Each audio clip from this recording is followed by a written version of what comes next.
Welcome to today's, finally, live Old Blue Talk. Throughout the talk today, you're welcome to put your questions into the box at the bottom. We will get through as many as we can at the end. So with no further ado, I'm going to hand over to Iain Standen, who will be talking about Bletchley Park. And good afternoon, ladies and gentlemen. Hopefully through wonders of technology, I'm going to be able to share my screen here. And I hope you can all see that. Gina, if you could just give me a nod to say that's okay. Yep, we're there. Brilliant. Okay, ladies and gentlemen, for the next 40 minutes or so, I'm going to talk to you about Bletchley Park.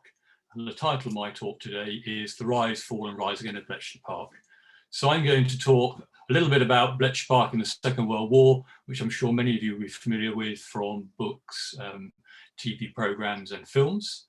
I'm then going to talk very briefly about post-war and then a bit more about what's happening today, about how Bletchley Park has risen again and become a heritage attraction and museum. So without further ado, let's get into some of the history. The story of Bletchley Park really dates back to the First World War. With the turn of the 20th century, saw Marconi do experiments with radio, proving to be a very useful communications means for global communications. But of course, as soon as you have a global communications means like radio, people want to listen into other people's conversations. As a result of that, particularly for military and diplomatic communications, very quickly people started to use encryption to cover up their messages. And almost as soon as you have people encrypting messages, you have other people who want to break into that encryption. And in the First World War, Great Britain was quite good at this. It had two organisations, one working in the Admiralty called Room 40, and one working in the War Office called MI1B. And those two organisations broke into German and other enemy codes throughout the First World War. And on the right-hand side of this image here, you'll see something called the Zimmerman telegram, which is probably the best intelligence coup in the First World War using code breaking. This was a message that was famously sent from the Germans to the Mexicans, encouraging them to join the war in 1917 and to attack the Americans from the south. And by breaking into this and finding out what was in the message, the Brits were able to persuade the Americans actually that the Germans weren't to be trusted, and it was one of the final things that brought America into the First World War. I can talk a bit more about that in the Q&A later on if people are interested. But the important thing about the First World War is that having worked as two separate organisations, one in the War Office and one in the Admiralty, in a moment of what I could term bureaucratic enlightenment at the end of the war, those two organisations were pushed together into a single organisation called the Government Code and Cipher School. And this organisation, which had leadership from civilian organisations, plied its trade throughout the 1990s and 20s. Under the leadership of this chap, Alistair Denniston. Denniston was a First World War codebreaker working in Room 40, and it was his job to take these separate organisations, push them together in 1919 and turn them into the Government Code and Cipher School. This he did, and this small but perfectly formed organisation worked in the 1920s, looking at all sorts of different term targets, i.e. areas of interest. So they were listening into American, European, Scandinavian, Russian codes and ciphers, and providing very important intelligence through the interwar period. And clearly at the start of the interwar period, the 1920s, it wasn't really clear where the next threat was coming from. But of course, as we moved into the 1930s, that threat from Nazi Germany started to come to the fore.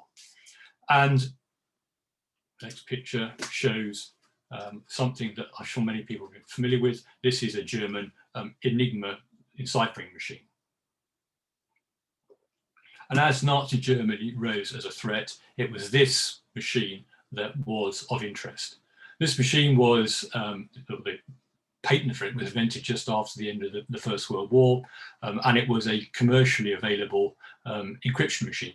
designed to encrypt banking communications, to secure banking comms, but it was very quickly noticed by the German military as an off-the-shelf solution to encrypting their messages. And by the mid-1930s, as the Nazis started to arise, it was taken off the commercial market and was used for the military. Now, the Allies, or particularly Britain, knew the existence of this machine. Almost as soon as it came on the market, Britain had sent representatives to the Code and Cipher School across to buy one. They brought it back and conducted a number of tests on it, and it proved to be, or proved to have some flaws in it. So Britain decided not to buy it and develop its own machines. So they knew the Germans were using these machines, and this became the interest in the 1930s. Now, this image here, a very famous image of General Guderian in his command vehicle during the Blitzkrieg of 1940. But what's of interest to us for this talk is the Enigma machine that sits right at the bottom of the picture there.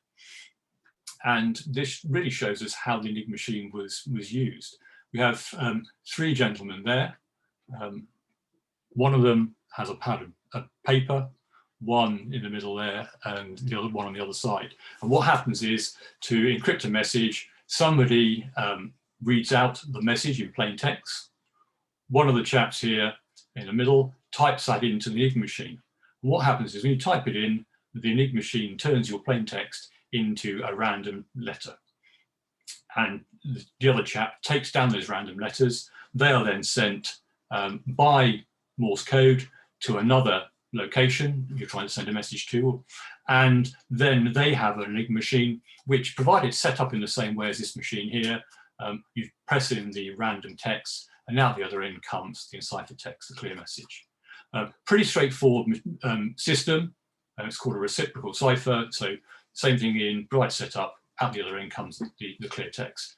The challenge to it is the number of ways you can set it up for a basic machine, and the Germans enhanced their machines quite a lot through the war. The basic setup is 159 million options. So a huge number of options. And if you want to break into this machine and to intercept the messages, you need to know on a particular day how that machine is set up. So one of those 159 million options.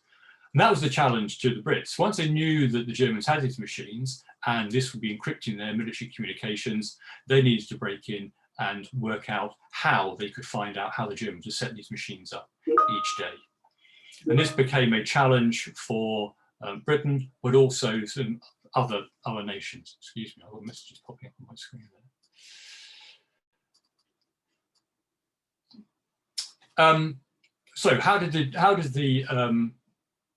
the Brits work out what was going on, and how did they take this forward?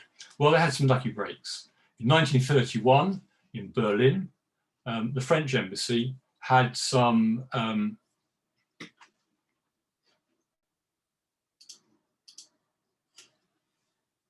sorry, bear with me, technology. The French embassy had a walk-up spy turn in. Chaps called Hans Thilo Schmidt walked into the French embassy and said, "I know what the Germans are doing with encryption. They're using this machine called Enigma." The French were interested, and they plied him with wine, women, and money to provide them with intelligence, which he did.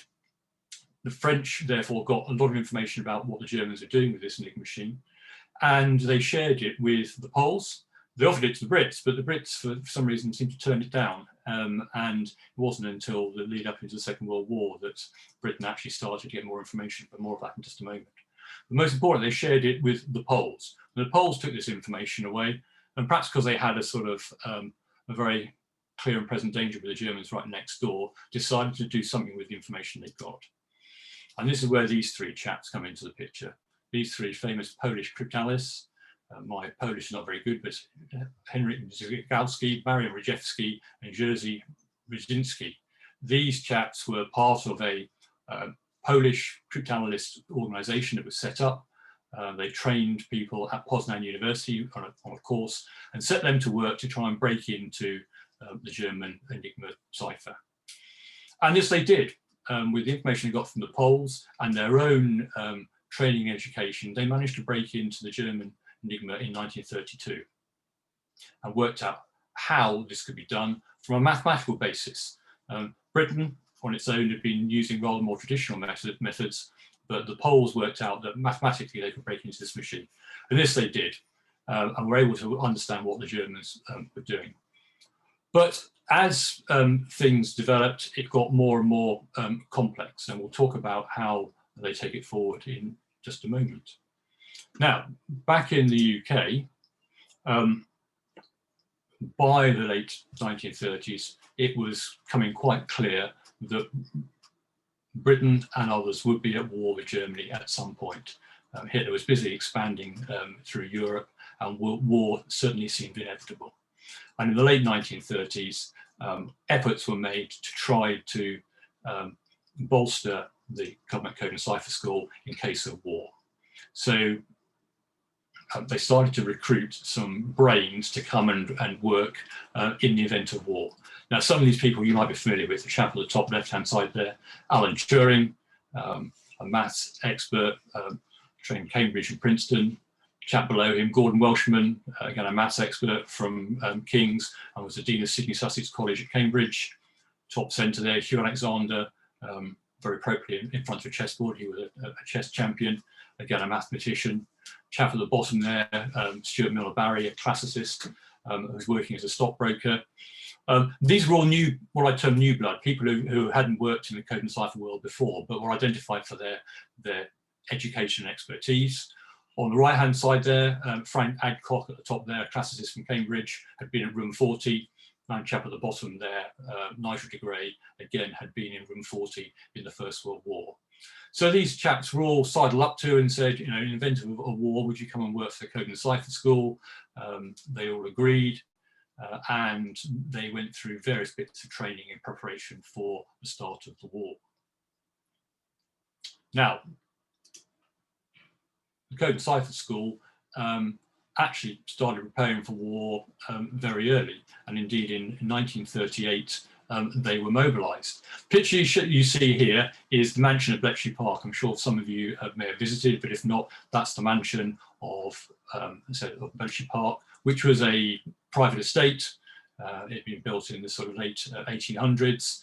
By the 1937, it was empty. The husband who built it died in the end of the 1920s. His wife lived on until 1937, then she died, and it was up for sale. And it was spotted by a property developer in 1937 who bought it and was going to turn it into residential housing for commuting into London. Fortunately, he hadn't knocked much down by summer of 1938, when things were starting to look very much like there was going to be a war of some sort ensuing. And in summer of 1938, the head of the SIS, MI6 as we know it, bought this place as an out of London location for the Government Code and Cipher School to be located. From the experience of the First World War, where cities had been bombed, and indeed more recent experience at that point from the Spanish Civil War, places like Guernica had been razed to the ground by aerial bombardment, it seemed sensible to plan on big cities being bombed, and therefore having out-of-town locations on which to operate were a prudent precaution. So Admiral Sinclair, the chap in charge of SIS, bought this mansion and its estate, and in the autumn of 1938, the Code and Cipher School deployed to here during the Munich crisis. Of course, many of you will know that the Munich crisis ended with Chamberlain coming back from Germany with his famous Peace for Our Time message, but of course when he headed off, nobody knew that was the case.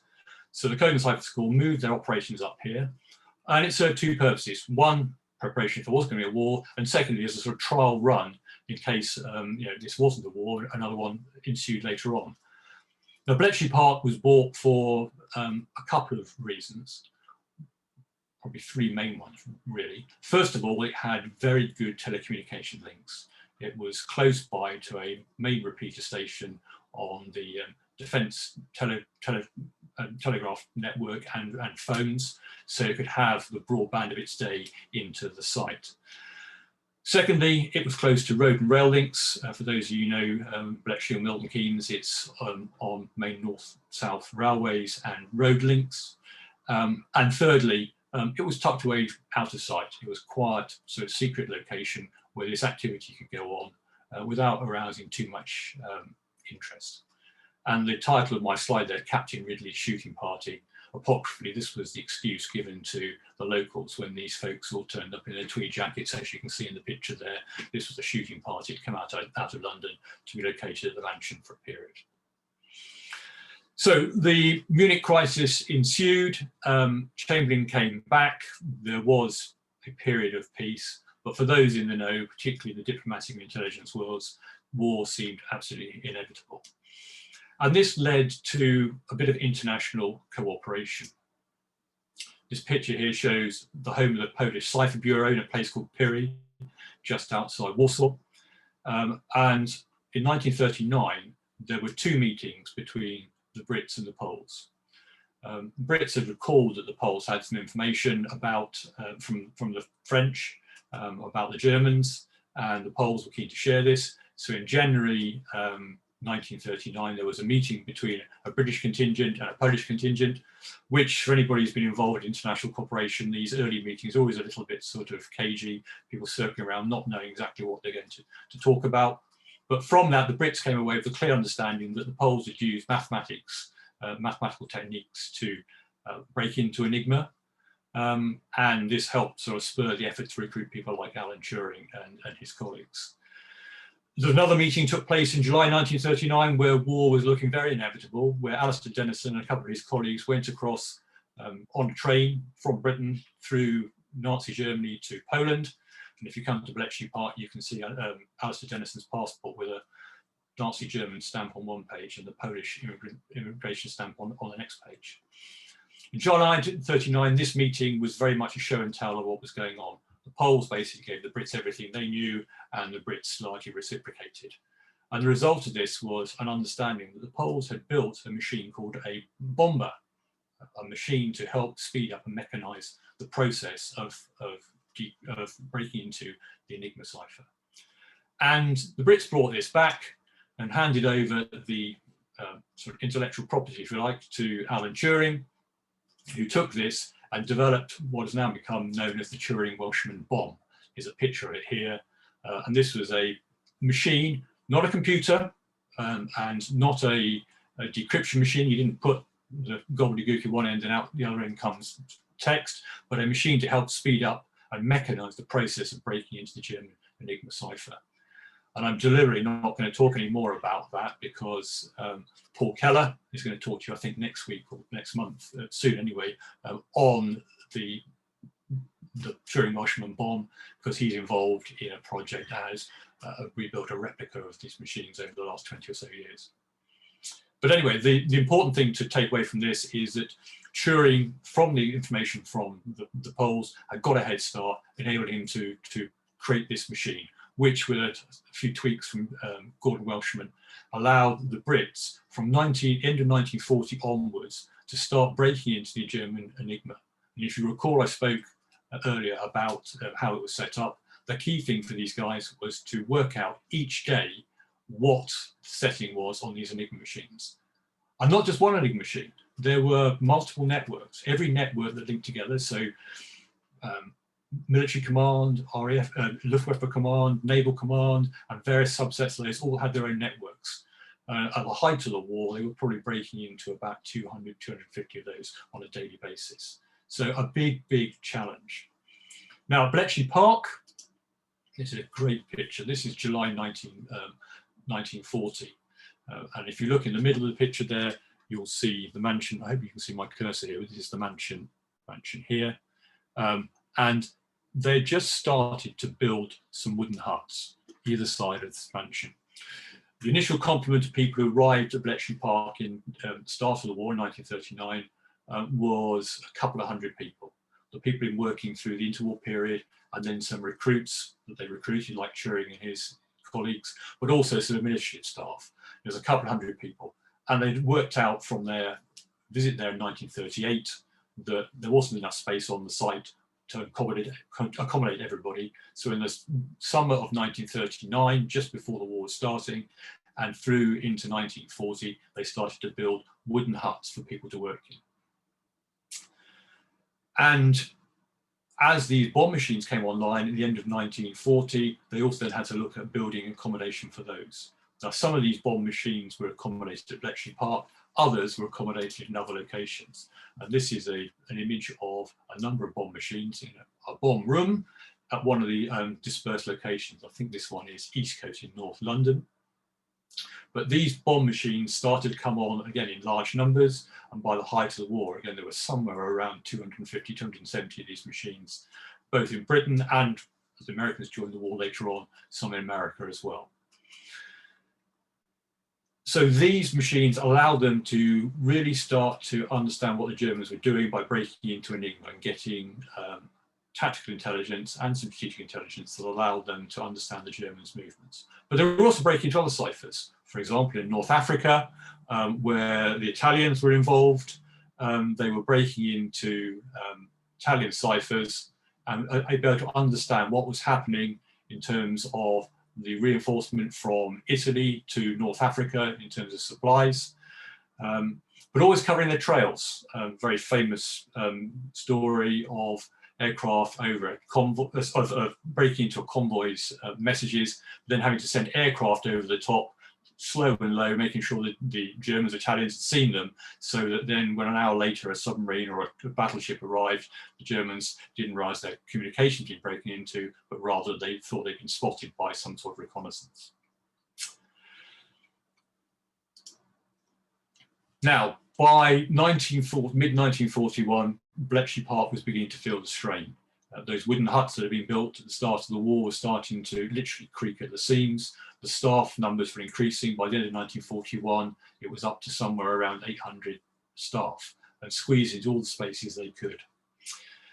In September 1941, this chap here, all known to us, Winston Churchill, visited and, as prime ministers do, wandered around, patted a few backs, shook a few hands, and apocryphally says he leaves, if you need anything, let me know, and off he goes.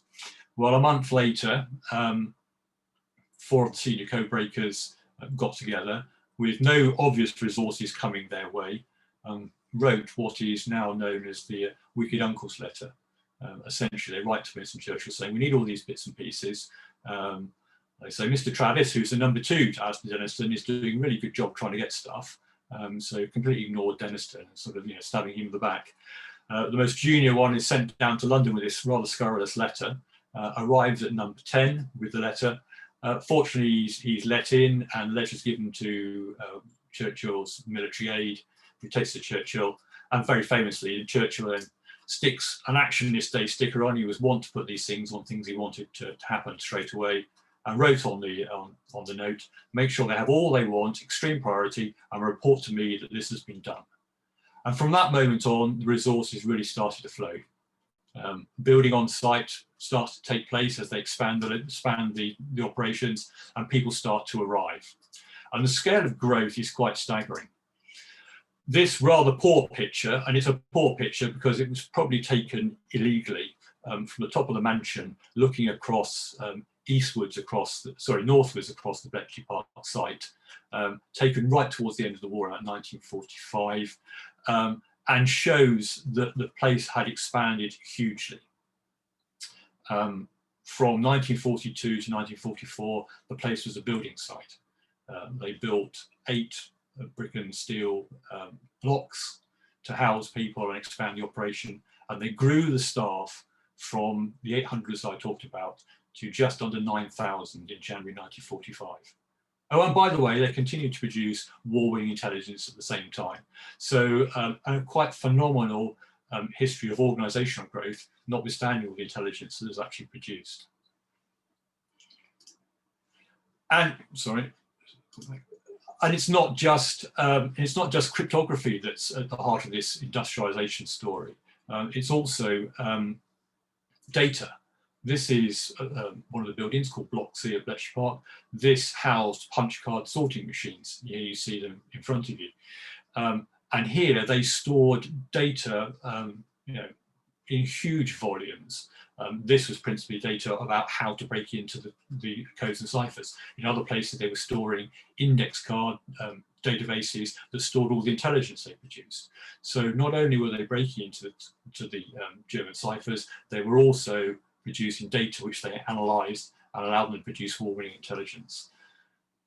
And just to give you an idea of the volume, this is some of the punch card sorting, storage rather. And this is why I sort of term hard disk drive 1940s style. Each of these little sort of shoe boxes in the rack there contains hundreds of cards which they stored, and also had the index to recall them and bring them back out when they needed them in the future. So what was the impact of all this? Well, what difference did the work of Bletchley Park make? And I'll put a sort of a health warning at the moment at this particular point.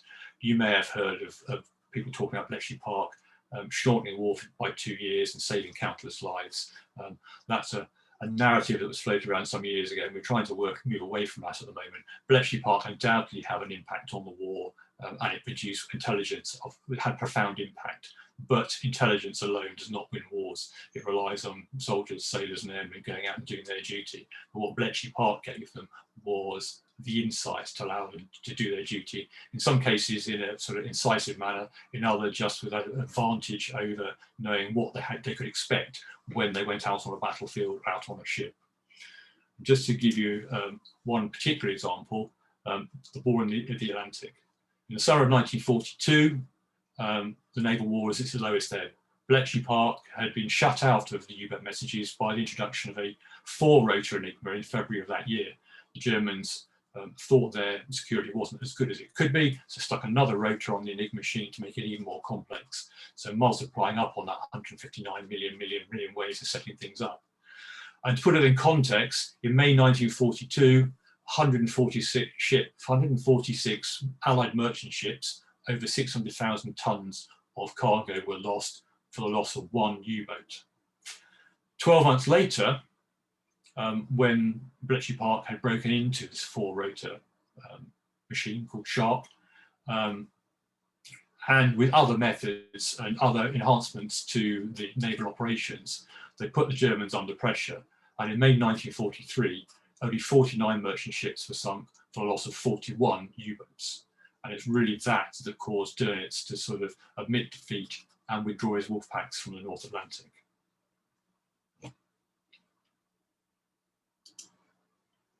Now, it wasn't all about Enigma. In August 1941, this machine came to the notice of Bletchley Park. This is a machine called Lorenz, a much higher, more complex cipher machine used to encrypt messages between Hitler and his senior commanders in their theatres of operations around the world. And as was Bletchley Park's wont, it took this as a challenge and succeeded in working out how to break into this and understand what those messages were saying. And it involved principally these 4 chaps. Top left there, John Tiltman, probably one of the best military cryptanalysts in the world ever. A World War I infantryman, awarded a military cross in the war, was injured, so moved from frontline combat into intelligence. I went on to work for the government code and cipher school, and indeed post the Second World War went on to work for Britain, and then eventually went to America, where he worked for the NSA well into his 70s. And it was he who took the first lead they had for this Lorenz machine. Again, without going into the story in too much detail, essentially the Lorenz machine produces teleprinter tape, and he was throwing 2 bits of teleprinter tape and said, there's something in that, some context around it. He went away for 10 days and worked out what those messages were. I wouldn't even know where to start, but he did. And from his work, he passed that to the chap below him, a chap called Bill Tutt, who studied chemistry and mathematics at Cambridge. And Tutt worked out from the information he got from Tiltman and other information, the logic behind this cipher machine. Never seen it before, but worked out what the logic behind it was. Chap at the top right there, Max Newman, also a Cambridge mathematician, and Newman, who identified that by mechanizing in the same way as they'd done with Enigma, they could industrialize the process here of breaking into this Lorenz cipher. And he passed it over to the chap at the bottom right there, Tommy Flowers, a GPO engineer. The GPO provided all the communications for, or large numbers of communications for Bletchley Park, and their engineering staff worked on various projects to support. And it was Flowers who took Tutt's logic, took Newman's vision, and took Tiltman's basic work and turned it into what you may have heard of, which is the Colossus computer. 10 of these computers helped to mechanize the process of breaking into Lorenz. Again, the same as the bomb machines. These were not decryption devices. They were part of a process, helped to speed up the process of breaking into that cipher. But with the work they were doing, it allowed the continuing industrialization of the site. And here you see some pictures taken towards the end of the Second World War, but give you an idea of the conditions inside the brick and steel blocks that were in existence. And by building these extra buildings and bringing all these extra staff in, this became an industrial code-breaking and intelligence production factory. Gordon Welshman, who I mentioned right at the start, have identified right at the start of the war that this needed a industrial process rather than a sort of cottage industry type approach. So all the various stages of the code-breaking process were cut down into little sections and linked together. It meant that as you expanded, each of those could be expanded in time. And as I said, it went up ultimately to 9,000 people working in these places by January 1945. Another view inside those buildings in the sort of late 1940s, and worth noting that it wasn't just Brits here. In February 1941, the first Americans arrive on site. Again, I can talk about the story later on if people are interested, but for the moment, thing to note is February 1941, the Americans were not in the Second World War. They were still to engage, didn't happen until Pearl Harbor at the end of that year. But already in February 1941, Britain and America were sharing thinking about how they could work together. And ultimately, there were 250 odd Americans embedded in the operations at Bletchley Park. And it wasn't just about Bletchley Park, of course. Information came in, it was turned into intelligence by decrypting the information, but it had to be sent somewhere so it could be useful. Intelligence is only as good as what you do with it. So from Bletchley Park, there were secure communications then to London for to the Admiralty, the War Office and the Air Ministry and what have you, to government, but also communication then out to organisations embedded with military commanders to give them a direct feed of the signals intelligence coming out of Bletchley Park. On sort of more routine business, of course, you had to expand the support for all these people. Going from 800 to 9,000 people means you need to do a lot in terms of infrastructure. They built military camps outside Bletchley Park to house people, and many of those people were literally thrown into uniform with very little training because they weren't going to fight on the front line. They were very much going to be working in Bletchley Park, so some of their military skills would be questionable, but they were put in military uniform so they could live in military camps and be located right next door to where they're going to be working. And just look at a further bit of impact, really. In 1944, Bletchley Park was probably at its pinnacle. These are pictures, again, you'll be familiar with, of D-Day, which allowed all those troops to go over the beaches of Normandy in June 1944, required Bletchley Park and many other intelligence gathering organisations to work really hard for 2 years to build a picture. By 1944, Bletchley Park was breaking into the German Enigma. It was breaking into the Lorenz cipher with the help of the Colossus computers. It was breaking into German intelligence Enigma. It was also breaking into Japanese diplomatic ciphers. Japanese, what's that got to do with D-Day? A great story. The Japanese ambassador in Berlin was, as you might imagine, a close friend of Hitler, who reported Hitler regularly, and he would get updates from Hitler about what was going on. He would then go back to the embassy and send long reports back to Tokyo, which, with the help of the Americans, Britain and Bletchley Park was intercepting, decrypting, and understanding what he was talking about. So you were getting a completely different view on the subject, but providing corroborating evidence of what was happening. And by the time the troops went over the beaches in June 1944, they knew every one of the 58 German divisions of the Western Front, where they were, what they were doing.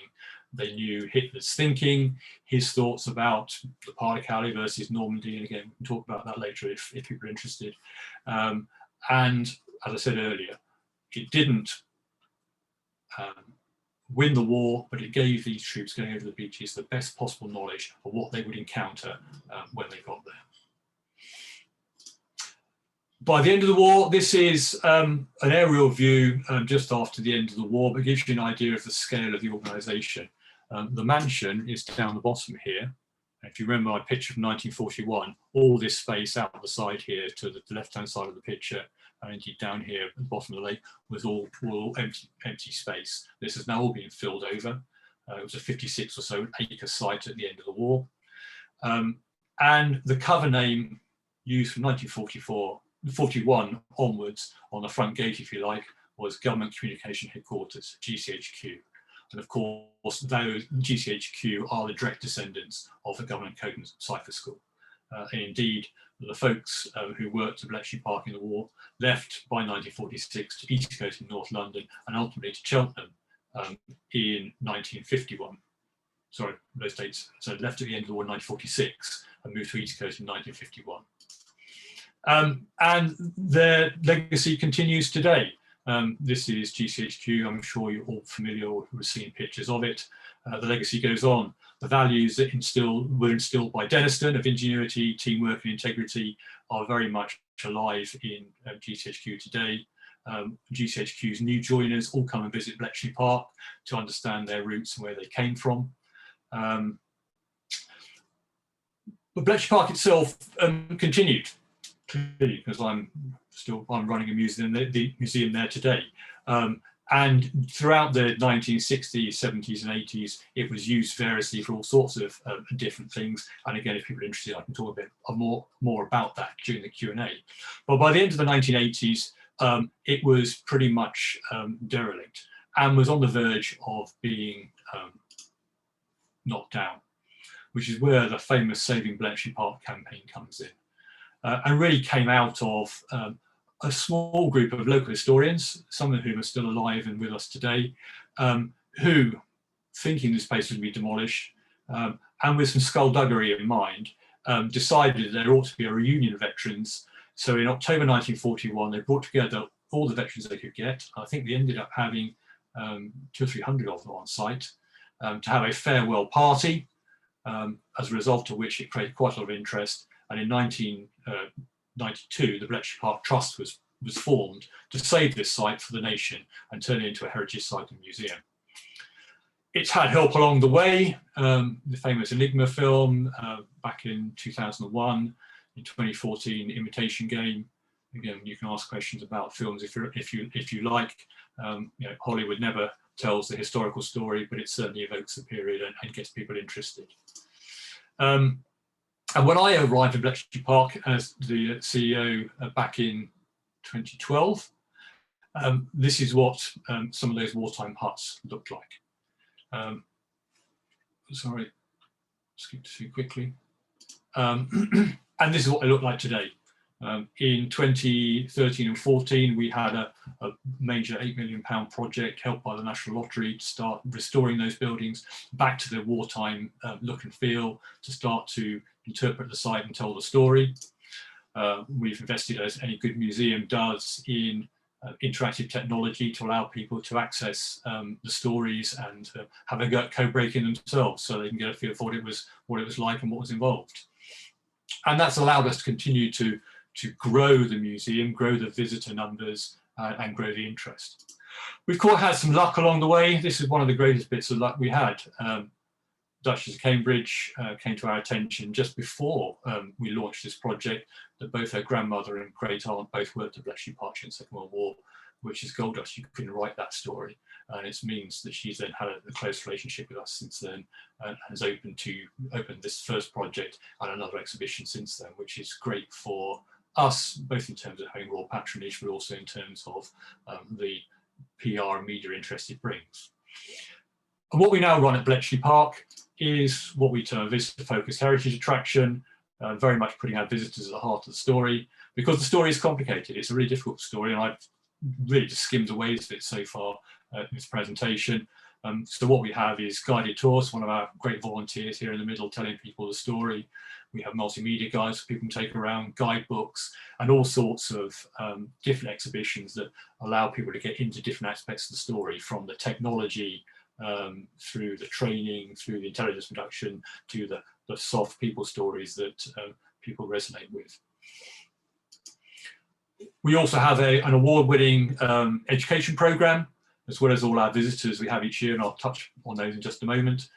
We have 50,000 or so school children, students ranging from primary schools to universities who go through our program, 30,000 visits on site in 2019, and another 20,000 through outreach, where we tell the story of Bletchley Park, but also link it to the modern day relevance. So there's bits linking with the computing program.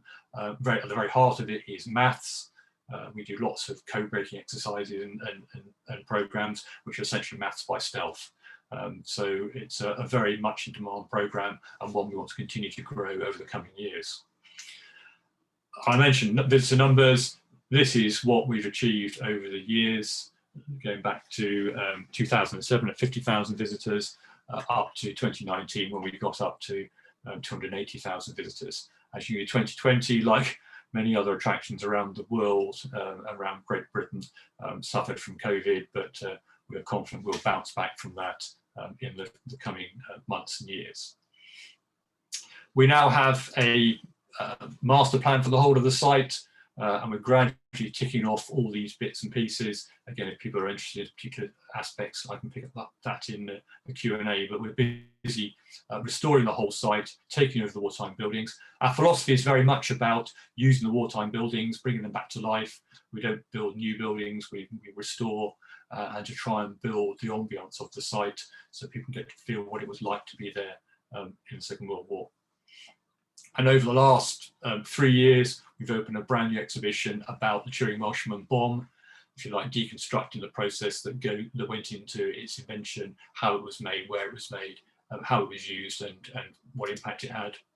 We've also opened up an exhibition that opened in 2019 about D-Day and Bletchley Park impact of that. It's a big immersive film and exhibition that looks at how all those elements I spoke about earlier come together to create this huge intelligence production that delivered such an important impact during D-Day. And plans continue despite COVID, despite it's being closed. We have a program on at the moment. I was on the site day before yesterday. We've got building works underway with new galleries telling the story of the people of Bletchley Park and the industrialisation of the park, which opened in 2022. A new collection centre, which will include places for storing of our collection and also reading rooms so people can access our huge archive, which we have mostly on long loan from GCHQ, which is a great relationship we have, and a new learning facility which will open up at the end of 22, early 23, which will allow us to grow from the 30,000 on-site visits a year to somewhere in the region of 50,000 on-site visits, as well as providing a lecture theatre for high quality lectures and conferences. So in short, that's really run through the story of where Bletchley Park was in the Second World War, where it is now, and what we're going to do in the future. I hope I've seeded a few questions in there, and happy to tackle as many as we can in the time we've got. So without further ado, over to questions.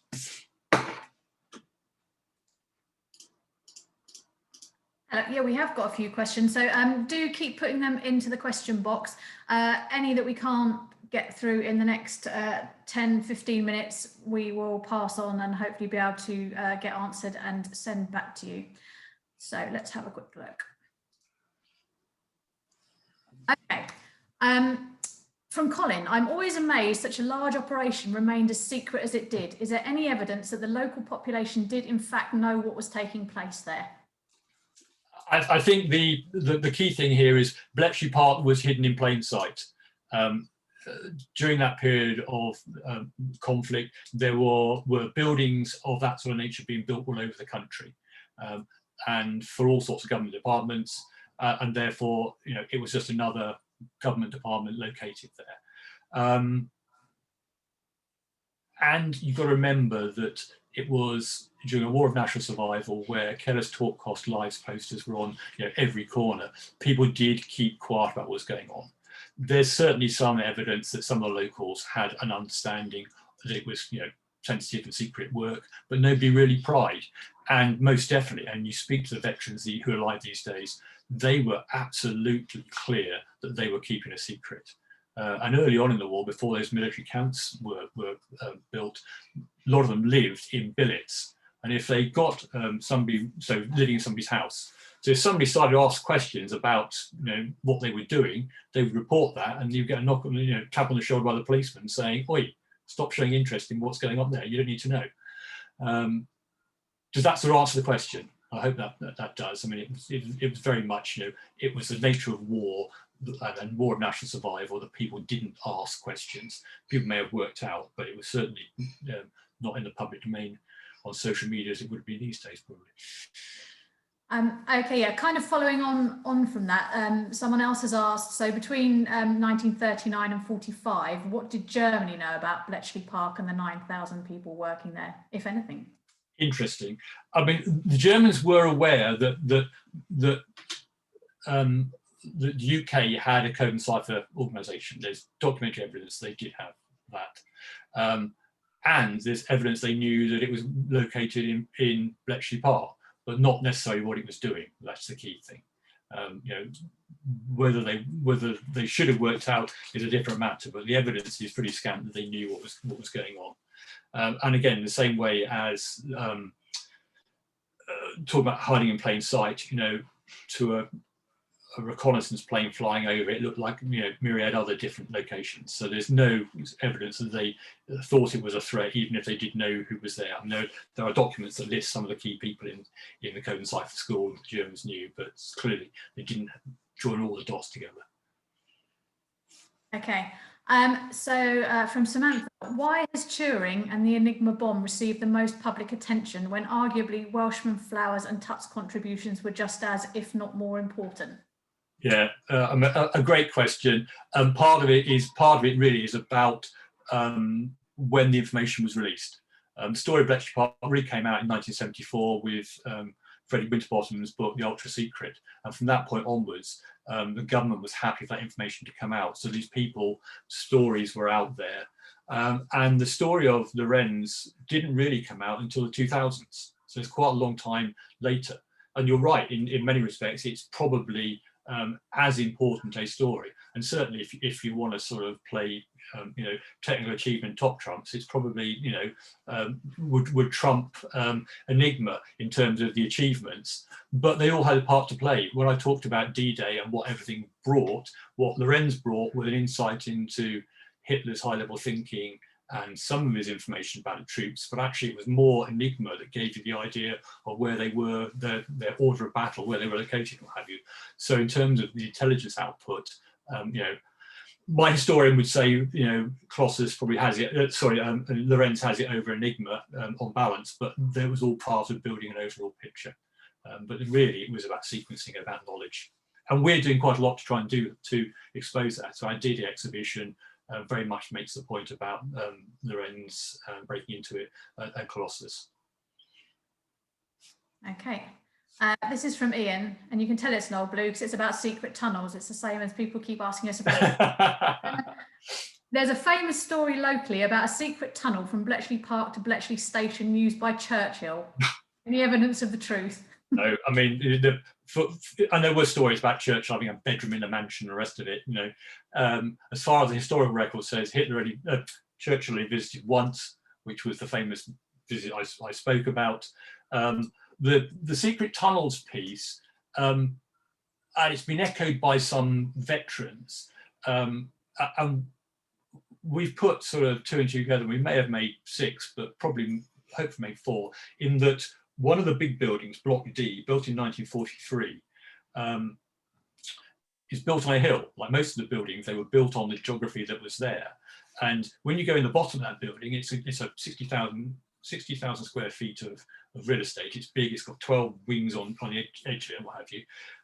When you go in, the central spine goes up a number of levels, and it has a feeling of being like a tunnel.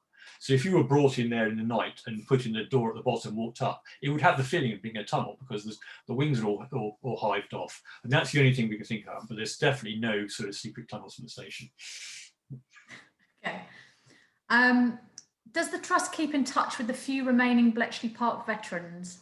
Very much so, very much so. We are charged with maintaining what we call a roll of honour, which has currently got about 14,000 entries on it.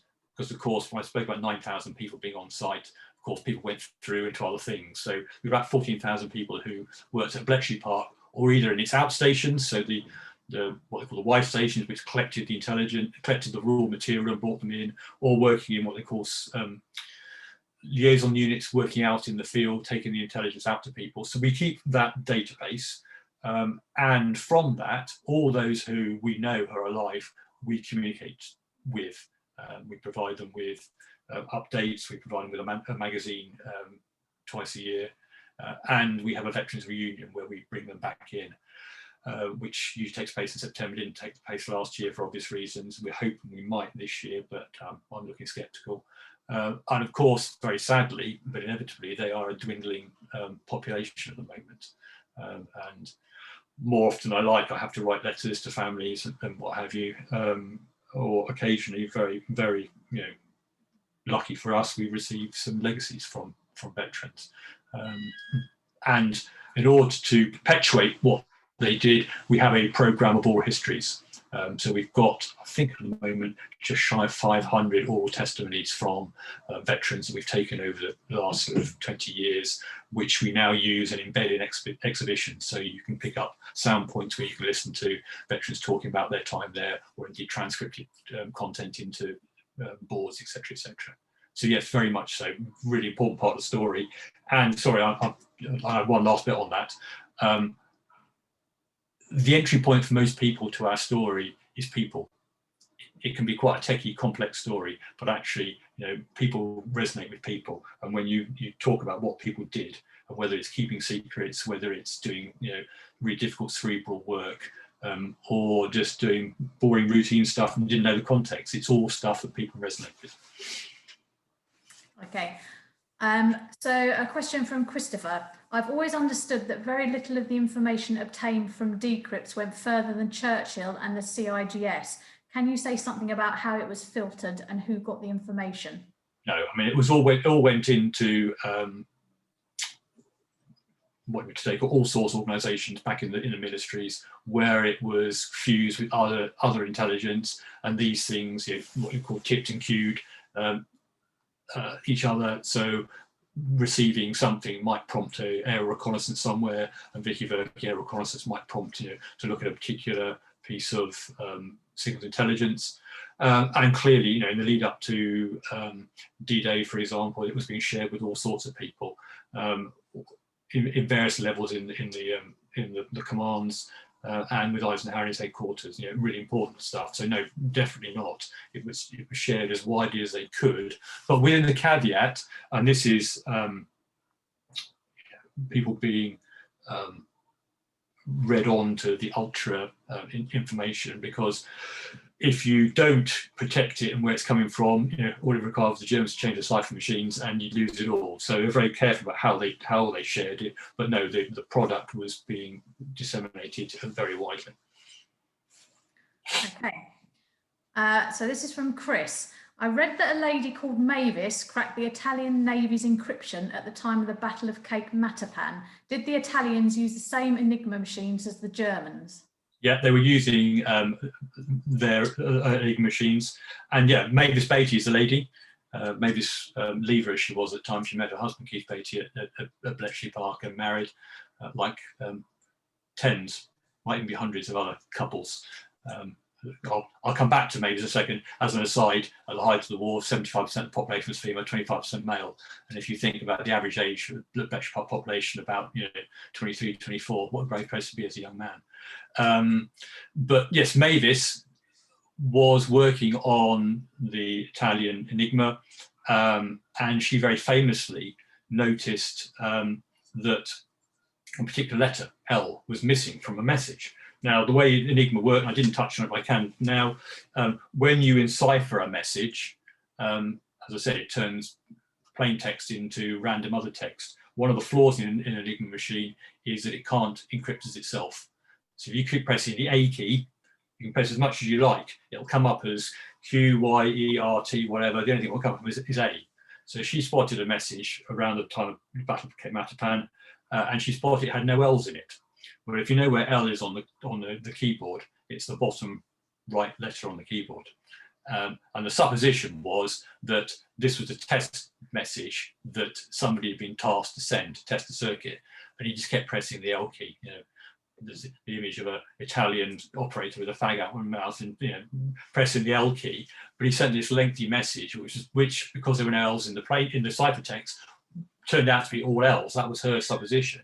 Anyway, she broke into that and gave them the into Battle of Cape Matapan, which of course is very topical at the moment because, of course, the Duke of Edinburgh was there. And I was very lucky some years ago to have a moment with Prince Andrew in the hut where it was all happening, talking about his father being at the Battle of Cape Matapan and the influence that Mavis Beatty had on that. Sorry, a rather long rambling answer, but I hope that makes sense. That's all right. So you mentioned 250,000 visitors each year. Are they mostly from the UK, or what proportion of visitors come from abroad? You know. Very good question. And I can bore for Britain about our visitor makeup. We have about 10% locally, about 80% are what we call day travellers or UK day travellers. So either somebody coming from Scotland having a day over and what have you, or somebody coming from Birmingham for a day trip. So and 10% are overseas visitors. We, like many out of London attractions, suffer the same problem, which is people don't get out of London. They come here. 18. I think it was the last year before COVID, it was 18 million incoming visitors to UK, of which 85% didn't get out of London. So those who go further are quite small. Those we do get are from all over the world. About half of them are English speakers. Australians, New Zealand, Canada, America. Many of those have family connections to the signals intelligence business. Family who work for NSA and other organisations. And then across the rest of the world, it really depends. Back in 2014-15, when we had an exhibition of props from the imitation game film, lots of Chinese visitors, because Benedict Cumberbatch is a pin-up boy for young Chinese girls, apparently. But no, basically about 10% overseas. Okay, and we'll go with one more, which was Spencer. During my national service, I worked on Cypher with the Typex machine, which I've seen at Bletchley Park, but I also worked on ROCX, continuous online version, in brackets, can't remember the name. Do you have these latter machines at Bletchley? We've got a Typex, but not a ROCX at the moment. Okay. I'm aspiring to. If there are more, I'm happy to stay on if there are more people with questions. But if we've exhausted them, that's great. No, we have got more. I have to say we are filtering out the ones which are really long. So what we will do, if it's okay with you, is we can get a list of all the questions that have been asked, and I will forward them on to you. And then if you can find the time to answer them, we will then send them by email to everyone. Okay, that's fine. Yeah. So thank you so much for today. I visited Bletchley last August with my husband, so I can highly recommend it. Everyone out there, get your tickets, go for a visit. And as Ian mentioned, next week on Tuesday, we have Paul Keller, who will be talking about the Enigma machine, the Welshman Turing bomb. He's going to be doing the talk from the National Museum of Computing, which is right next to Bletchley, so do sign up for that if you haven't done already. Again, thank you, Ian, so much for your time and your talk, and we'll see you soon, everyone. Thank you very much.